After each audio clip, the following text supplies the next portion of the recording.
नमस्कार, मैं नवीन कुमार। आइए डालते हैं एक नज़र आज की खबरों पर। मंत्री अमित शाह ने बिहार चुनाव का शंखनाद कर दिया है। 2 दिनों के लिए बिहार दौरे पर आए अमित शाह ने दूसरे दिन गोपालगंज में रैली की। उनकी इस रैली में एनडीए में बिहार के अन्य सहयोगी दलों के बड़े नेताओं ने भी शिरकत की। यहां उन्होंने चुनावी बिसात बिछाते हुए बिहार में मां सीता का भव्य मंदिर बनाने का ऐलान किया। गोपालगंज में लोगों को संबोधित करते हुए अमित शाह ने बिहार के विपक्षी पार्टियों पर निशाना साधा। उन्होंने राजद और कांग्रेस पर बिहार के लिए कुछ भी न करने का आरोप लगाया। उन्होंने कहा, लालू यादव केंद्र सरकार में मंत्री थे, तब उन्होंने बिहार को क्या दिया, उन्हें इसका हिसाब किताब देना चाहिए। न लालू यादव ने बिहार के लिए कुछ किया और न ही सोनिया गांधी और मनमोहन सिंह ने यहाँ के विकास में कोई योगदान दिया। अमित शाह ने कहा, मेरे जिगर के टुकड़ों जैसे युवा मित्रों, सबको राम राम और प्रणाम। मैं सभी धर्म स्थानों को प्रणाम कर शुरुआत करता हूँ। गोपालगंज की भूमि ने हमेशा देश को नया रास्ता दिखाने का प्रयास किया है। लालू एंड कंपनी ने राम मंदिर बनाने में अरंगा लगाया था, लेकिन मैं बता दूं कि अब मां सीता के मंदिर को इसे बिहार की धरती पर स्थापित किया जाएगा। केंद्रीय गृह मंत्री सह सहकारिता मंत्री अमित शाह बिहार के दौरे पर हैं। बिहार में इसी साल विधानसभा चुनाव है। चुनाव से पहले केंद्रीय मंत्री अमित शाह का दौरा काफी अहम माना जा रहा है। इस दौरे के तहत अमित शाह पटना के बापू सभागार में आयोजित केंद्र सरकार व राज्य सरकार की विभिन्न योजनाओं के लोकार्पण और शिलान्यास कार्यक्रम में पहुंचे। यहां उन्होंने कई योजनाओं का शिलान्यास किया।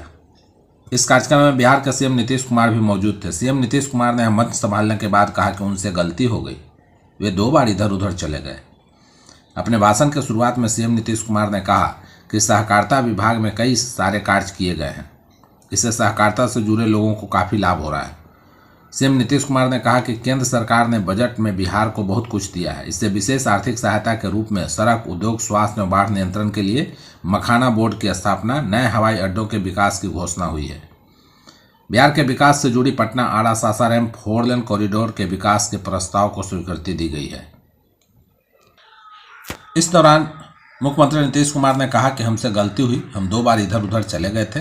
अब हम लोगों ने यह तय कर लिया है कि अब यह कभी नहीं होगा। यह गलत है। हमको मुख्यमंत्री कौन बनाया? हमको अटल बिहारी वाजपेयी ने मुख्यमंत्री बनाया। हम कैसे भूल सकते हैं? जो गलती होना था हो गया, अब नहीं होगा। अब सब दिन वही होगा। हम मिलकर इतना काम कर रहे हैं और आगे भी मिलकर काम करेंगे।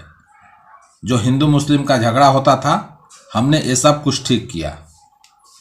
पटना के फेमस बिल्डर को बड़ा झटका, ईडी ने कंपनी की संपत्ति कर ली जब्त। ईडी ने धोखाधड़ी मामले में मेसर्स अन्नू आनंद कंस्ट्रक्शन प्राइवेट लिमिटेड पर बड़ी कार्रवाई की है। ईडी ने कंपनी के 1.79 करोड़ रुपए की चल और अचल संपत्तियों को जब्त किया है। ये संपत्तियां कंपनी के निदेशकों और कंपनी के पूर्व कर्मचारी के नाम पर पंजीकृत है। इस मामले में ईडी ने अब तक कुल 9.61 करोड़ रुपए की संपत्ति कुर्क या जब्त की है। यह मामला मेसर अन्नू आनंद कंस्ट्रक्शन प्राइवेट लिमिटेड के दानापुर के प्रोजेक्ट साई इनक्लेव से जुड़ा है। आरोप है कि इस प्रोजेक्ट के नाम पर कंपनी ने संभावित खरीदारों से लगभग 9.61 करोड़ की राशि वसूली, मगर इससे निदेशकों ने व्यक्तिगत संपत्तियों को अधिग्रहण में लगा दिया। इसके अलावा पटना में अपनी आलीशान घर के निर्माण में भी खरीदारों की राशि का इस्तेमाल किया गया था। अब इस आय का एक हिस्सा कंपनी के कर्मचारी को हस्तांतरित किया गया, जिसके बाद में इसका उपयोग अपने नाम पर आवासीय भूमि हासिल करने के लिए किया गया। इस मामले में सबसे पहले बिहार पुलिस ने कंपनी और अन्य के खिलाफ आईपीसी की धारा 420, 1860 के तहत दर्ज एफआईआर के आधार पर जांच शुरू की।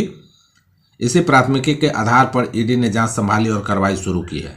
मार्च के बाद भी होगा जमीन का सर्वे, ऑनलाइन और ऑफलाइन दोनों सिस्टम रहेगा चालू। बिहार के लोगों के लिए एक अच्छी खबर है। जमीन के सर्वे की आखिरी तारीख के कुछ दिनों के लिए और आगे बढ़ाया जाना तय है। भूमि सुधार और राजस्व मंत्री संजय सरागवी ने यह जानकारी दी है। जिन लोगों ने अभी तक जमीन का सर्वे नहीं कराया है, वे अब कुछ दिनों तक यह काम कर सकते हैं। हालांकि अंतिम तिथि 31 मार्च ही रहेगी, लेकिन पोर्टल कुछ दिनों तक चालू रहेगा। लोग अब ऑनलाइन या ऑफलाइन स्व घोषणा कर सकते हैं। राजस्व और भूमि सुधार मंत्री ने इस बात की पुष्टि की है। उन्होंने लोगों से अपील की है कि वे जल्द से जल्द अपने जमीन के सभी कागजात पोर्टल पर ऑनलाइन या ऑफलाइन जमा करा दें। उन्होंने यह भी कहा कि जिनके पास कम कागजात हैं, वे उतने ही पेपर के साथ ऑनलाइन आवेदन कर सकते हैं। बाकी पेपर बाद में भी जमा किए जा सकते हैं। राजधानी पटना में सहकारिता विभाग के कार्यक्रम को संबोधित करते हुए केंद्रीय गृह मंत्री अमित शाह ने आरजेडी सुप्रीमो लालू प्रसाद यादव पर हमला बोला। इसके साथ ही उन्होंने कहा कि 2025 के चुनाव में नरेंद्र मोदी और नीतीश कुमार के नेतृत्व में फिर से एनडीए की सरकार बनेगी और प्रचंड बहुमत के साथ सरकार बनेगी। यानी सीधे तौर पर शाह ने मुख्यमंत्री पद के लिए नीतीश कुमार के चेहरे पर मुहर लगा दी है। कार्यक्रम को संबोधित करते हुए अमित शाह ने कहा कि बीते 10 साल में मोदी सरकार ने देश के 60 करोड़ गरीबों के लिए काम किया।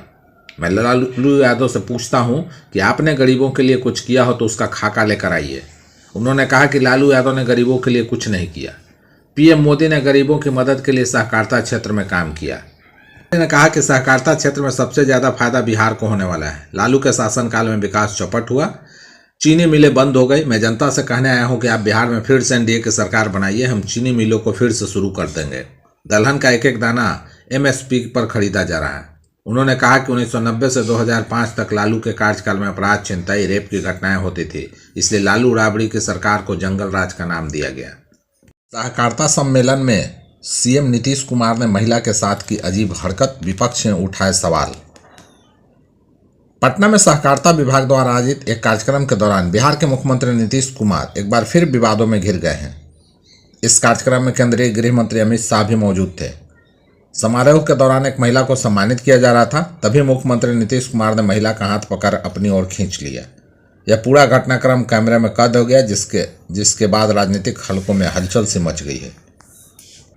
इस कार्यक्रम में बिहार के उप मुख्यमंत्री सम्राट चौधरी भी मौजूद थे, जो तुरंत स्थिति को संभालने के लिए आगे आए। वीडियो में दिख रहा है कि नीतीश कुमार ने महिला की बांह पकड़ने के बाद उसके कंधे पर भी हाथ रखा।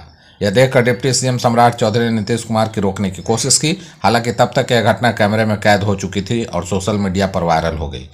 यह पहली बार नहीं जब मुख्यमंत्री नीतीश कुमार सार्वजनिक कार्यक्रमों में उनके अजीब व्यवहार पर सवाल उठे हैं। इससे पहले भी राष्ट्रगान के दौरान उनके बर्ताव को लेकर विवाद हुआ था।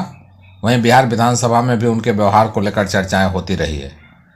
इस ताज़ा घटना के बाद उनके विरोधियों ने फिर से उनके नेतृत्व पर सवाल उठाने शुरू कर दिए हैं।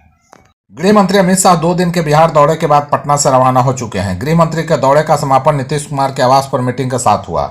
इस मीटिंग में एनडीए गठबंधन के नेता जीतनराम मांझी, चिराग पासवान, उपेंद्र कुशवाहा, ललन सिंह मौजूद थे। बता दें कि बिहार में इसी साल चुनाव होने हैं। ऐसे में अमित शाह चुनाव को लेकर बैठक में चर्चा की और जोर शोर से चुनाव की तैयारियों में जुटने के निर्देश दिए। बिहार में फिलहाल नीतीश कुमार की अगुवाई में एनडीए गठबंधन की सरकार है। वहीं केंद्र में भी एनडीए गठबंधन की सरकार है, जिसमें नीतीश का समर्थन अहम है। ऐसे में बीजेपी की कोशिश राज्य में एनडीए गठबंधन की सरकार बनाए रखने की होगी। वहीं विपक्ष जदयू को एनडीए से अलग करने में जुटा है।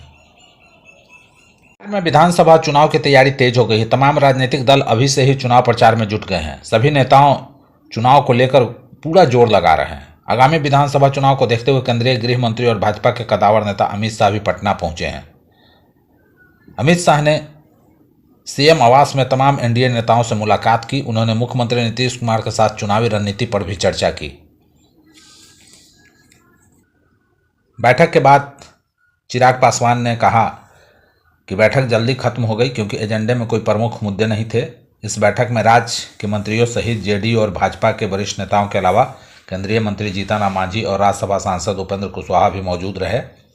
बता दें कि नीतीश कुमार पिछले 2 दशकों से बिहार में एनडीए का चेहरा रहे हैं, लेकिन अटकलें लगाई जा रही हैं कि जेडीयू सुप्रीमो के कथित खराब स्वास्थ्य को देखते हुए भाजपा इस बार अपने फैसले पर पुनर्विचार कर सकती है। दूसरी तरफ नीतीश कुमार का एनडीए से अचानक बाहर निकलने का पिछला रिकॉर्ड भाजपा को चिंता में डालता रहा है। हालांकि वह बार बार यह जरूर कह रहे हैं कि वह हमेशा के लिए एनडीए के साथ वापस में आ गए हैं, अब वह इधर उधर नहीं जाएंगे। लेकिन कभी भी कुछ हो सकता है, ये राजनीतिक माहौल है।